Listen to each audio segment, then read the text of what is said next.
Hey guys, so as you know, we were reading this storybook, and what was its name? Its name was 13 Things That Mentally Strong People Don't Do.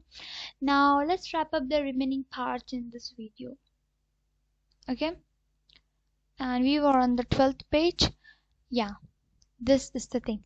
He was also one of my biggest fans when it came to my writing. He read whatever I wrote, whether it is an article about parenting or a piece of psychology. Quite often he had called me with story ideas and suggestions. Even though Rob was 72, it felt like he was too young to be so sick. Right up until the previous summer, he was motorcycling across the country, sailing around the Lake Superior, and cruising the countryside with top down in his convertible. What is convertible? Is it a type of vehicle? Okay. So a passenger car that can be driven with or without roof. Alright, got it. But now he was too sick and the doors were clear. He was only going to get worse. This time I had a different experience dealing with death. My mother's and Lincoln's death were completely unexpected and silent. But this time I had warning. I knew what was coming, and it filled me with a sense of dread. I found myself thinking, here we go again. I didn't want to go through such a uh, staggering or staggering loss all over again. I just didn't seem right. I know plenty of people of my age who haven't lost anyone. So why did I have to lose so many of my loved ones? I sat at the table thinking about how unfair it was, how hard it was going to be, and how much I wanted things to be different. I also knew I couldn't let myself go down that road. After all, I'd been through this before and I'd be okay and I would be okay again. If I let myself fall into the trap of thinking my situation was worse than anyone else, or if I convinced myself and I couldn't handle one more loss, it wasn't going to help. Instead, it would only hold me back from dealing with the reality of my situation. It was at that moment that I sat down and wrote my list. 13 things mentally strong people don't do. They were habits I found so hard to guess to come out on the other side of my grief. They were the things that could hold me back from getting better if I allowed them to take hold of me.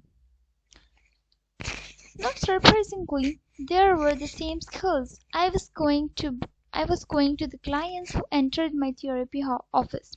But writing them down was something I needed to do to help me stay back on my track.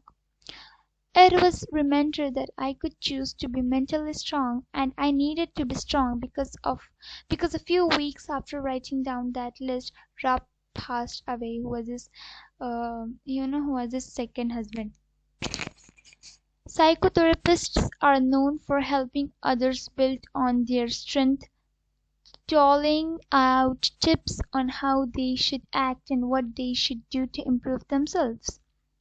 But when I created my list on mental health, I decided to stray for a moment from what has become second nature of me, and focusing on what not to do made at all the difference.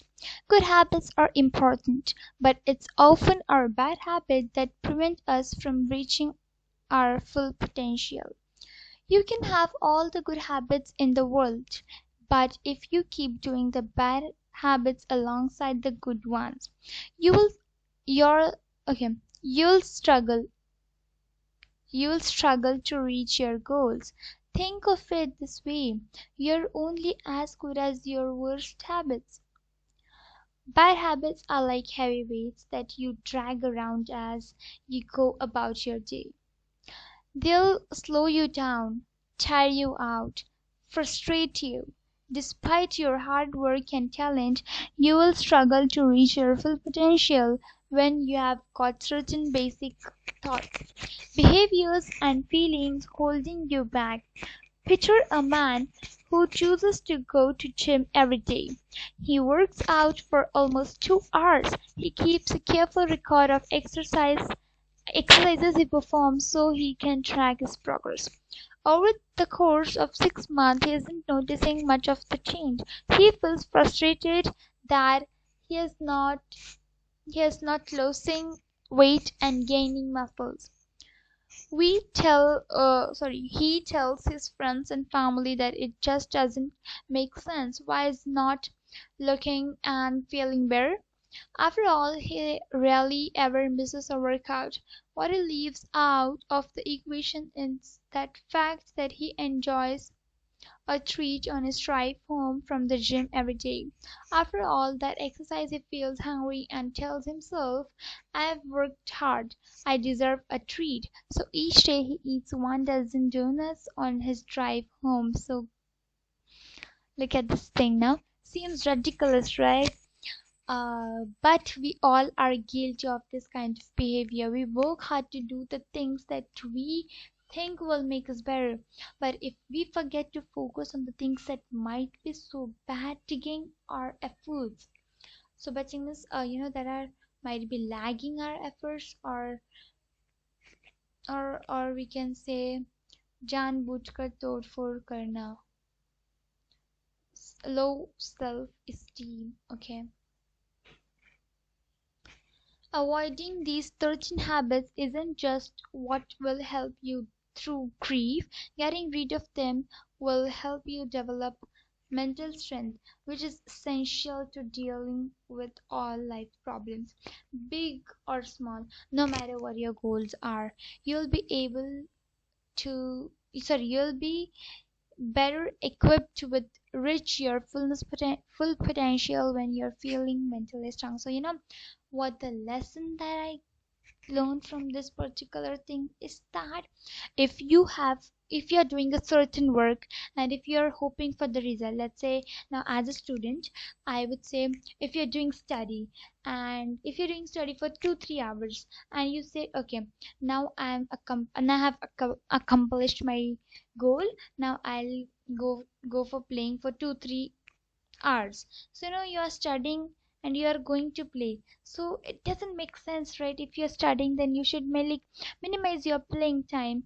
or if you're studying, then you should concentrate on your studying. Though if you're studying for 1 hour, you should concentrate or focus in such a way that you shouldn't be distracted by any of the things. So this is a very great lesson for me, because I think I should reward myself, and sometimes I do it by not studying as much as I could. So as much as I could, I should study, and I shouldn't continuously reward myself after achieving one small minuscule things. Instead, we should have a big dream. What is mental strength? Now here comes the topic. What is mental strength? Which we learned here. All right. So it's not that people are either mentally strong or mentally weak. We all possess the same degree of mental strength, but there's always room for improvement. Develop, Developing mental strength is about improving your ability to regulate your emotions, manage your thoughts, and behave in a positive manner, despite your circumstances. Just as there are those among us who are predisposed predisposed to develop physical strength more easily than others, mental strength seems to come from naturally to some people. There are several factors at play to determine the ease at which you develop your mental strength. Let us see the meaning of this word. What's the meaning? Oh, to influence somebody in a way that makes it more likely that they will behave or think in a particular way. So predisposed. Predispose. Okay, predispose. All right. predispositions to think in a particular way. Alright, so now what are the factors that affect your mental strength? The factors that affect your mental strength are genetics, personality, and experiences. Genetics, genes play a role in whether or not you may be prone to mental health issues or such as mood disorders. Genes really play a important role, even in self-confidence, even in several other domain. This genetics plays role, crucial role. Personality. Some people have personality traits that help them think more realistically and behave more positively by nature. Some people listens to very famous influencers and all, and they develop a type of personality. So personality really affects a lot. One of my friends' personality affected me a lot. Like it influenced me a lot. Experiences are one of the major cause. Like there's no substitute for experience. They are the best teacher ever. Obviously you can't change some of these factors like genetics. You can't erase a bad childhood. You can't help it if you are genetically predisposed to ADHD. I don't know what is it, but that doesn't mean you can't increase your mental health strength. Anyone has the power to increase mental strength by devoting time and energy on the self-improvement exercises throughout this book. Alright, the basics of mental strength. Imagine a man who feels nervous about social situations. To minimize his anxiety, he avoids starting conversations with his coworkers. The less he speaks with his co-workers, the less they initiate conversation with them. Of course, if you didn't took the initiative, then how you think other people will respond to you? Whether he enters the break room and passes people in a hallway without anyone speaking to him, he thinks I must be socially awkward. The more he thinks about how awkward he is, the more nervous he feels about starting conversations.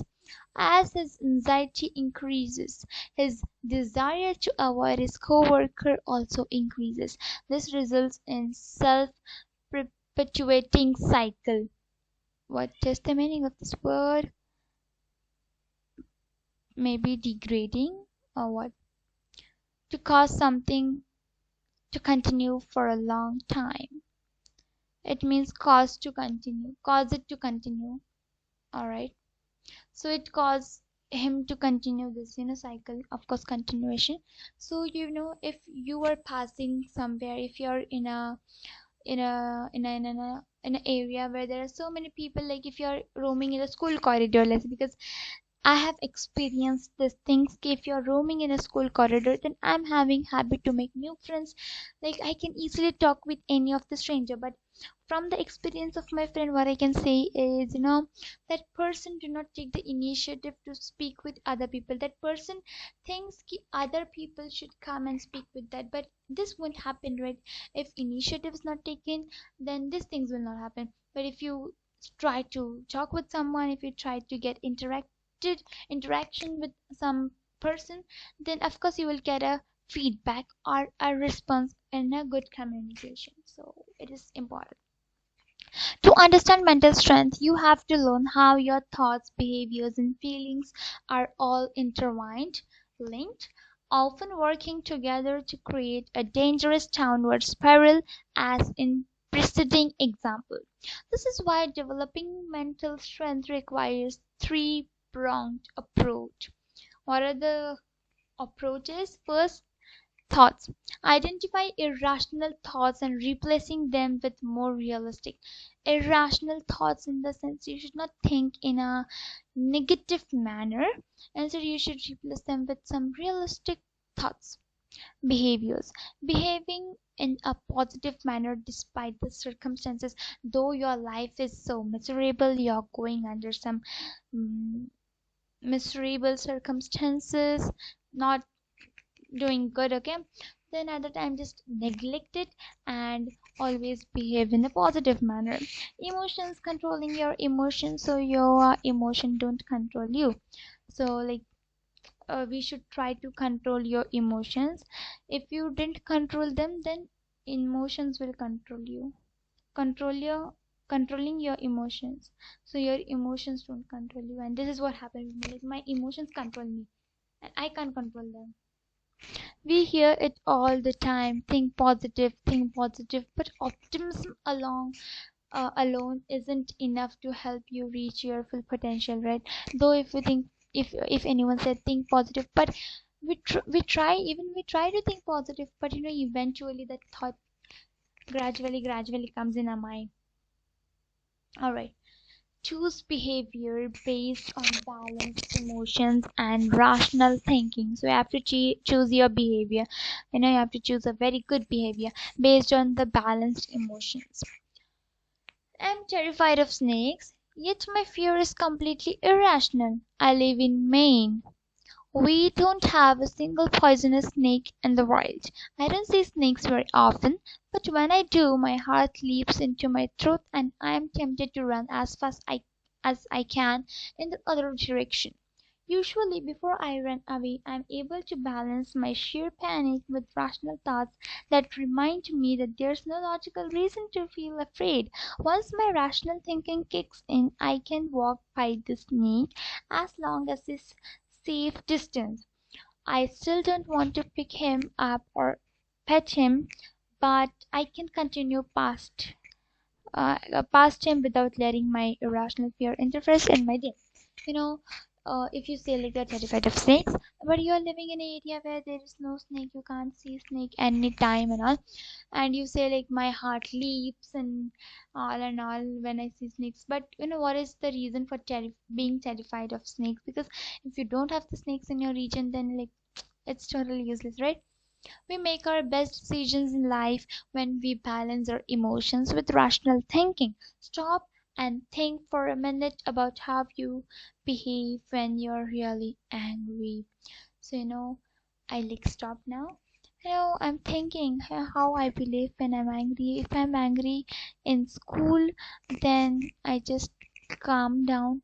Don't listen to anyone. Like, just calm down. Just calm down. Close my eyes or like neglect that thing, just ignore everything. Because I'm having one habit ki, if anyone says anything to you, listen by one ear and let it go from the other. Because I have seen many people who always interrupt you. In school life, we get many people like this, and we just have to ignore them.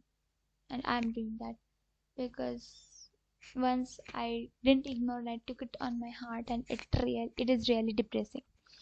Okay, then what are we having? Okay, how I behave when I'm so angry. At home, when I'm angry, then I stop talking with the people around me.